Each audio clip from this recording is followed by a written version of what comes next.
रोशनी अच्छे से तैयार होकर अपनी प्रेग्नेंट सास को सीढ़ियों से उतार रही होती है और बड़े प्यार से उनसे कहती है, माँ जी धीरे धीरे कदम रखिए, आपका 9वां महीना चल रहा है। ऐसे समय में हम किसी भी तरह का कोई रिस्क नहीं ले सकते। अगर आपको या बच्चे को कुछ भी हो गया तो मैं ये सदमा बर्दाश्त नहीं कर पाऊंगी। वैसे ही आपको मेरे लिए इतनी तकलीफ झेलनी पड़ रही है। अरे बहू, मुझे कुछ नहीं होगा, मुझे पहले से ही 2 बच्चे पालने का तजुर्बा है। अरे मैं तो 9वें महीने में भी लंगड़ी खेल सकती हूँ। तू मुझे जानती नहीं अभी, तेरी सास चाहे ना तो अभी तुझे भी उठाकर फेंक देगी वो, समझ गई? अभी तेरी सास बूढ़ी नहीं बल्कि जवान है। हाँ हाँ माँ जी, मैं सब जानती हूँ कि आप जवान है, लेकिन अभी ऐसी बातें नहीं। क्या बहू, तू भी पता नहीं कैसी कैसी बातें करती रहती है।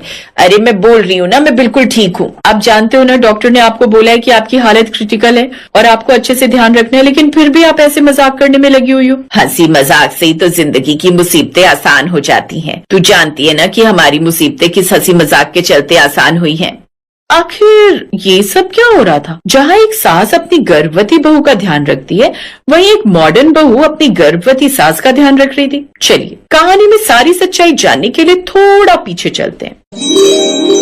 रोशनी की शादी राहुल से हुई थी और उनकी शादी को 5 साल हो गए थे। शादी के 5 साल बाद भी उनका कोई बच्चा नहीं था। दोनों ही अपने अपने ऑफिस के काम में अक्सर बिजी रहा करते थे। आशा अक्सर ही रोशनी को बच्चों के लिए टोका करती थी। आज के दिन भी जब उसका बेटा राहुल काम पर चला गया था तो आशा चाय लेकर रोशनी के कमरे में आती है और उससे कहती है, रोशनी बेटा, अब तो तू भी 35 साल की हो गई है। 5 साल हो गए तुम्हारी शादी को, लेकिन अभी भी तुमने बच्चों के बारे में कुछ नहीं सोचा। अब तो तेरे ससुर जी की भी तबीयत खराब रहती है। तुम अगर एक बच्चा पैदा कर लोगे तो तुम्हारे ससुर जी कम से कम इस दुनिया को छोड़कर जाने से पहले बच्चे का मुंह तो देख कर जाएंगे। अरे माँ जी, आप जब देखो बच्चों के पीछे पड़े रहते हो। राहुल और मेरा भी कोई इरादा नहीं है बच्चे पैदा करने का। अभी हमें अपना फ्यूचर बनाना है। ऐसे फ्यूचर को बनाकर भी क्या करेगी बहू, जिसे संभालने वाला कोई होगा ही नहीं। अरे ये पैसा, ये धन दौलत, ये सफलता आखिर एक दिन राख ही रह जाएगी। जब आगे वंश ही नहीं होगा तो ये सब किसके लिए है? हमारे बाद आखिर कौन है? आशा ये बोलकर आंखों में आंसू लेकर कमरे से बाहर चली जाती है। रोशनी को भी बहुत बुरा लगता है। वो लैपटॉप को बंद करके थोड़ी देर के लिए सो जाती है। शाम को जब राहुल घर आता है तो आशा उससे आते ही कहती है, जाकर देख अपनी बीवी को। मैंने दोपहर में सिर्फ बच्चों के बारे में थोड़ा सा पूछ लिया था, तब से उसने खाना नहीं खाया है और अपने कमरे से बाहर भी नहीं निकल रही। पता नहीं, मैंने तो कुछ उल्टा बोला भी नहीं, फिर किस बात का इतना बुरा मानकर बैठी है वो। माँ आप ये सब छोड़िए, मैं जाकर देखता हूँ और बात करता हूँ कि रोशनी को क्या हो गया और वो इतनी उदास क्यों है। अब राहुल सीधा रोशनी के पास उसके कमरे में जाने लगता है। वहीं आशा भी खाने की थाली तैयार करके रोशनी और राहुल के कमरे में जाने लगती है। वो दरवाजे के पास पहुंची ही थी कि तभी वो राहुल और रोशनी की बातें सुन लेती हैं। राहुल, माँ की बात का बुरा मानकर मैं अपने कमरे में नहीं बैठी हूँ। दरअसल मेरे अंदर इतनी हिम्मत नहीं है कि मैं माँ जी की नजरों से नजरें मिला सकूं। असल बात यह है कि हम तो पिछले 3 साल से बच्चे की कोशिश कर रहे हैं, लेकिन डॉक्टर ने साफ कह दिया है कि मेरी कोख में बच्चा नहीं पल सकता। मेरी कोख नाजुक है। तो तुम्हें माँ को ये बोल देना चाहिए था ना कि राहुल बच्चा नहीं चाहता है। तुम सब कुछ मेरे ऊपर डाल दिया करो रोशनी। मेरी माँ इतनी बुरी नहीं है जो मेरी दूसरी शादी के बारे में सोचेगी। इतनी बुरी नहीं हूँ मैं राहुल, जो अपनी कमी अपने पति के सिर मर दूं। ऐसे संस्कार मेरे माँ बाप ने मुझे नहीं दिए। तो मेरे माँ बाप ने भी ऐसे संस्कार नहीं दिए कि अगर मेरी पत्नी में कोई कमी है तो मैं उसे छोड़ दूं। अगर ये कमी मुझ में होती तो भी क्या तुम मुझे छोड़कर चली जाती? वहीं दरवाजे पर खड़ी आशा ने ये सारी बातें सुन ली थी। वो नम आंखों के साथ कमरे में अंदर जाती है और कहती है, तुम दोनों की इतनी हिम्मत, तुम दोनों इतने सालों से इतना सब कुछ झेल रहे थे, लेकिन किसी ने मुझे कुछ भी बताना जरूरी नहीं समझा। हाँ, बड़े हो गए हो ना, माँ बाप की क्या जरूरत है तुम्हें?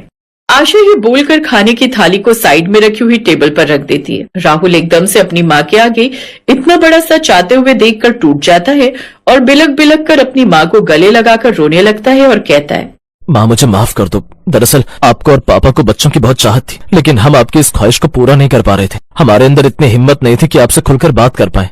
जिसके बाद वो अगले दिन रोशनी को अस्पताल लेकर जाती है और डॉक्टर कहती है, देखिए इनकी बच्चेदानी कमजोर है और ये बच्चा कंसीव नहीं कर सकती, लेकिन देखा जाए तो मेडिकल प्रक्रिया से माँ बन सकती हैं अगर आप लोगों को कोई सरोगेट मदर मिल जाए। ये बात सुनकर आशा कुछ पल के लिए कुछ सोचती है और तभी कहती है, डॉक्टर आप मेरी जांच कीजिए। मैंने एक नाटक में देखा था कि एक बार बहू माँ नहीं बन सकती थी तो उसकी सास ने उसके बच्चे को जन्म दिया था। मैं अपनी बहू के बच्चे को जन्म देने को तैयार हूँ। वैसे भी मेरे घर की संतान किसी अनजान औरत की कोख में पले, उससे अच्छा है कि मैं इस बच्चे को जन्म दूं। वैसे भी मेरी बेटी के जाने के बाद मुझे सिर्फ एक बेटी की चाहत है। पर माँ जी, लोग क्या बोलेंगे, समाज कितना ताना देगा कि मॉडर्न बहू की प्रेग्नेंट सास। बहू, तेरे सवाल में ही तेरा जवाब है। तूने ही तो बोला मॉडर्न बहू की प्रेग्नेंट सास। अब तू इतनी मॉडर्न होकर भी पुराने जमाने की बातें करेगी तो कैसे चलेगा। और वैसे भी आजकल सब चलता है, जब घर में एक बच्चा आ जाएगा तो सब लोगों की बोलती बंद हो जाएगी, तो इतना ध्यान मत दे। वेरी गुड मिसेस आशा, हमें बहुत खुशी है कि आजकल के जमाने में ऐसी सास भी है, वरना आजकल तो हर कोई यही कहता है कि उसके बेटे की दूसरी शादी करवा दी जाए। पर आप सच में बहुत अच्छी हैं। बल्कि मैं तो ये कहना चाहूंगी कि आप मॉडर्न बहू से ज्यादा मॉडर्न तो आप है, जिनकी सोच और विचार इतने ज्यादा आज के जमाने के। आइए आपके कुछ टेस्ट कर लेते हैं। आशा और रोशनी वर्तमान में बात कर रहे होते हैं और फिर मैंने तेरा बच्चा अपनी कोख में रख लिया। और देख, आज हम हॉस्पिटल जा रहे हैं, बस अच्छे से सारी डिलीवरी हो जाए, उसके बाद हम अपने घर के नन्हे से मेहमान को लेकर ही वापस आएंगे। माँ जी, अगर आप नहीं होती तो मेरा सपना कभी पूरा नहीं हो पाता, और मैं सारी जिंदगी आपसे ये राज छुपा कर रखती। आप सच में बहुत अच्छी हैं। आपने मेरी जिंदगी की सारी परेशानियों को एक ही पल में दूर कर दिया। तेरी जिंदगी की परेशानियां मेरी जिंदगी की परेशानियां भी तो है ना बहू। आखिर तू मेरी बहू नहीं, मेरी बेटी जैसी है। तभी राहुल बाहर दरवाजे के पास खड़ा हुआ आवाज लगाता है, आ जाओ, जल्दी करो, डॉक्टर के पास भी जाना है और वहां पर भी समय लगेगा। आप लोग यहीं पर इतना समय लगा देंगे तो बच्चा घर में पैदा हो जाएगा। जल्दी चलिए, देर हो रही है। आ रहे हैं। वैसे तो इसको बच्चा चाहिए नहीं था, अब इसको बच्चे की कितनी ज्यादा जल्दी लग रही है। थोड़ी देर सब्र नहीं हो रहा। कोई बात नहीं, एक बार बच्चा आने दो, उसकी सुसु पोटी इसी से साफ करवाएंगे हम दोनों सास बहू मिलकर। माँ जी, आपने बिल्कुल ठीक कहा। खैर अब चलते हैं, वरना हमें देर हो जाएगी। इसके बाद राहुल अपने पिता, रोशनी और आशा को अस्पताल लेकर जाता है। आशा को कुछ इंजेक्शन के बाद लेबर पेन शुरू होता है और वो एक प्यारी सी बेटी को जन्म देती है, जिसका नाम वो लोग छाया रखते हैं। अब छाया को सभी घर वाले बहुत अच्छे से प्यार किया करते, और इस तरह मॉडर्न बहू की प्रेग्नेंट सास ने मॉडर्न बहू की ख्वाहिशों को पूरा कर दिया और उसे भी माँ बनने का सुख मिला। और इस तरह से राहुल के परिवार का वंश भी खत्म नहीं हुआ।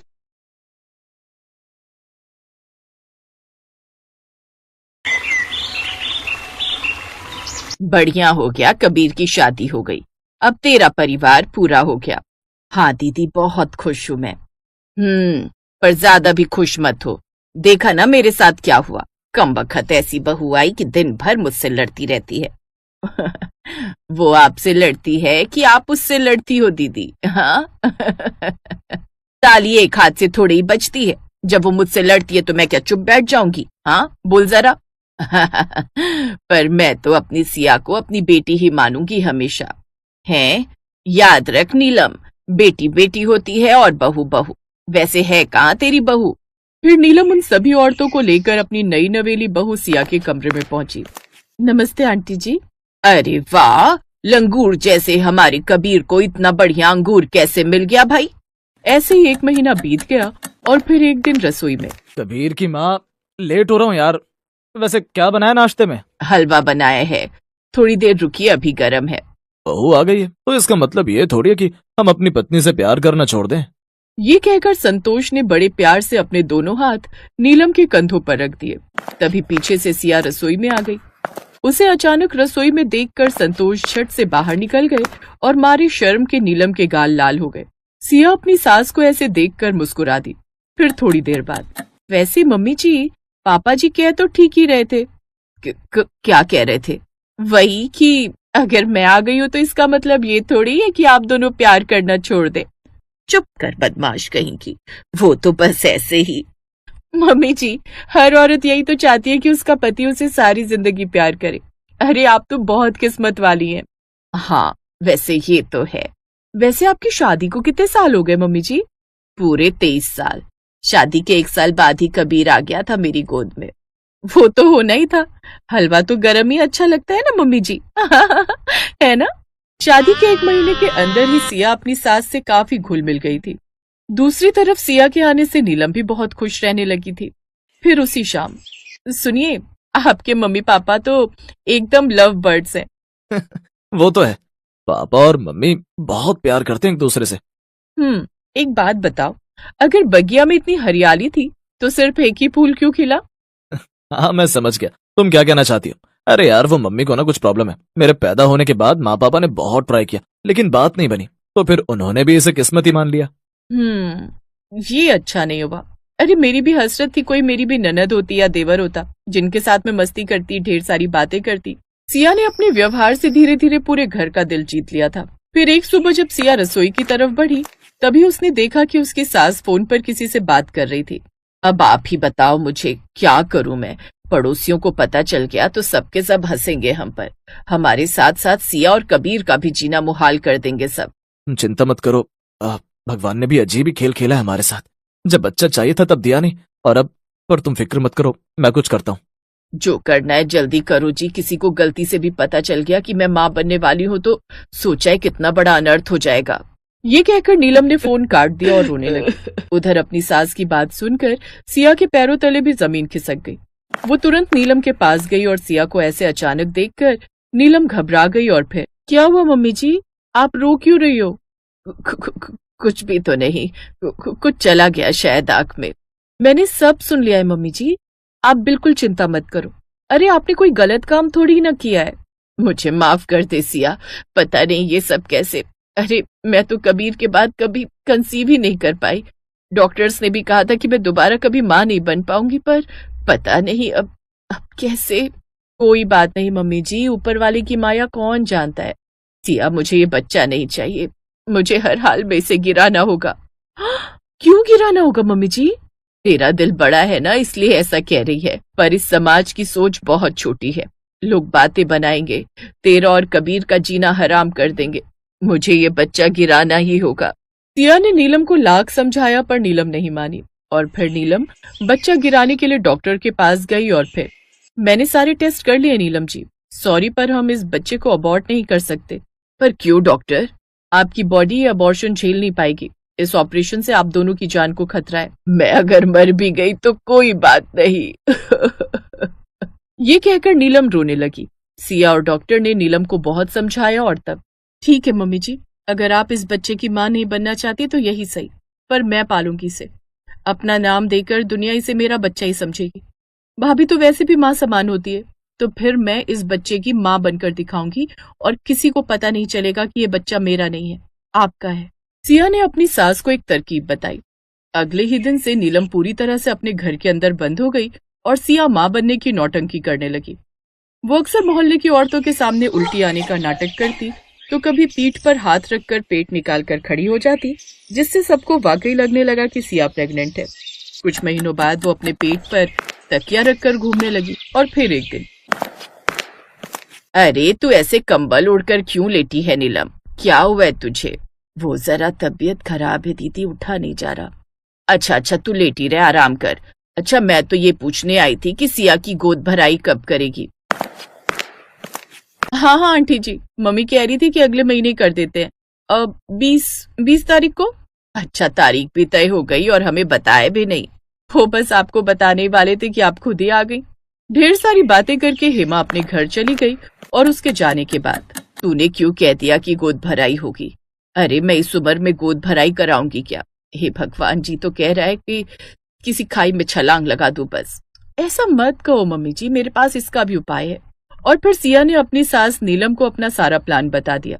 इसीलिए मैंने उन्हें कहा कि मेरी गोद भराई हो रही है, वरना आंटी जी ही नहीं पूरे मोहल्ले को शक हो जाता कि कुछ गड़बड़ है। और फिर गोद भराई का दिन भी आ ही गया। सिया घूंघट डाले सोफे पर बैठी थी, जिसे देखकर हेमा ने कहा, तू चिंता मत कर बेटा, नीलम नहीं है तो क्या हुआ, वो जल्दी ही हॉस्पिटल से डिस्चार्ज होकर आ जाएगी। और मैं भी तो तेरी सास जैसी हूं ना, चल आजा, गोद भराई की रस्म शुरू करते हैं। लेकिन तभी पास खेल रहे बच्चों के हाथ से नकली सांप उछलकर हेमा और सिया के पास आ गिरा, जिससे सिया डर कर उठ बैठी और इस घबराहट में उसका घूंघट भी हट गया। है नीलम तू? पर तूने तो कहा था कि तू अस्पताल में एडमिट है और तू सिया की जगह यहाँ क्यों बैठी है, और ये तेरा पेट? दीदी वो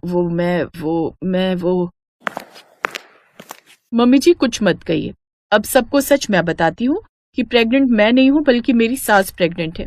सिया के इतना कहते ही वहां मौजूद सारी औरतों के मुंह खुले के खुले रह गए। वो सारी कभी नीलम का शर्म से झुका चेहरा देखती तो कभी उसका बढ़ा हुआ पेट। अरे बेशरम, अपनी बहू बेटे का तो ख्याल कर लिया होता और ऊपर से हमसे भी ये नौटंकी करवाई तूने। ऐसा क्या गलत कर दिया है मेरी मम्मी जी ने? हाँ, अगर वो प्रेग्नेंट है तो इसमें गलत क्या है? अरे उनकी शादी जल्दी हो गई और फिर बहू के आ जाने का मतलब ये तो नहीं कि ये संन्यास ले ले। आप सबकी इसी घटिया सोच की वजह से मेरी मम्मी जी अपनी जान देने वाली थी। सिया गुस्से में बोले जा रही थी और किसी में हिम्मत नहीं थी कि वो उसे रोक सके। और फिर सिया ने आगे कहा, मैंने ही मम्मी जी से ये ढोंग करने को कहा था ताकि आप लोग चैन से रह सको और मेरी मम्मी जी को भी चैन से रहने दो। पर अच्छा ही हुआ कि सच सबके सामने आ गया। एक झूठ को हम कब तक ढोते रहते। मेरी मम्मी जी ने कोई गलत काम नहीं किया है। और रही बात हमारी, तो अब चाहे मेरी ननद आई या देवर, वो मेरा ही बच्चा होगा। मैं उसकी भाभी माँ बनकर उसे पालूंगी। आप में से जिसको हमसे संबंध तोड़ने हैं वो अभी के अभी चला जाए। सिया अपनी बात कह चुकी थी। तूने सच कहा था नीलम, तेरे 2 बच्चे हैं। ये तेरी बहू नहीं बेटी ही है। देख तेरे लिए कैसे हम सबके सामने खड़ी हो गई। वैसे आंटी जी 2 नहीं 3, तीसरा भी तो आने वाला है ना। सिया की आंखों में खुशी के आंसू थे। और फिर हेमा और बाकी सभी औरतों ने पूरे मन से नीलम की गोद भराई की रस्म निभाई। ये पहली बार था जब एक बहू अपनी सास की गोद भराई कर रही थी।